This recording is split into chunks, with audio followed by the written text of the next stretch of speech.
రాయవరం అనే గ్రామంలో రామయ్య అనే రైతు నివసించేవాడు. అతనికి తండ్రి నుండి 1 ఎకరం పొలం మాత్రమే వచ్చింది. వర్షాభావం, ఖర్చు ఎక్కువ, ధర తక్కువ అన్నీ కలిసివచ్చి అతని పరిస్థితి కష్టంగా మారింది.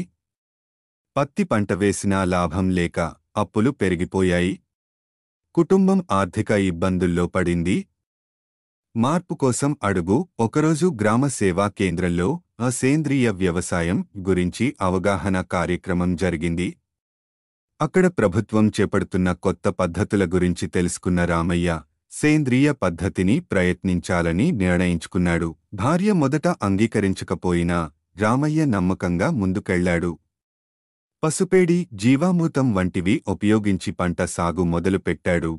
విజయ మార్గం. మొదట పంట నెమ్మదిగా పెరిగినా 6 నెలల తర్వాత ఫలితం ఆశ్చర్యపరిచేలా మారింది. టమాటా, మిరప, బెండకాయ వంటివి ఆరోగ్యకరంగా పండాయి. వాటిని పట్టణంలో ఆర్గానిక్ మార్కెట్లో అమ్మాడు. ధర ఎక్కువగా వచ్చినా ప్రజలు కొనుగోలు చేశారు. మొదటి పంట నుంచే లాభం రెండింతలైంది. మార్పుకు మార్గదర్శకుడు రామయ్య ఇప్పుడు మరో 2 ఎకరాలు అద్దెకు తీసుకుని వ్యవసాయం చేస్తున్నాడు. పక్కనే ఓ చిన్న శిక్షణ కేంద్రం కూడా ఏర్పాటు చేశాడు. అక్కడ యువ రైతులకు సేంద్రియ వ్యవసాయ పద్ధతులు నేర్పుతున్నాడు.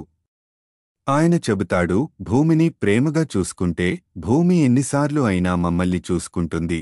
నీతి. కష్టపడితే విజయం ఖచ్చితంగా వస్తుంది. జ్ఞానం, ధైర్యం, ప్రయత్నం ఉంటే మార్పు సాధ్యమే.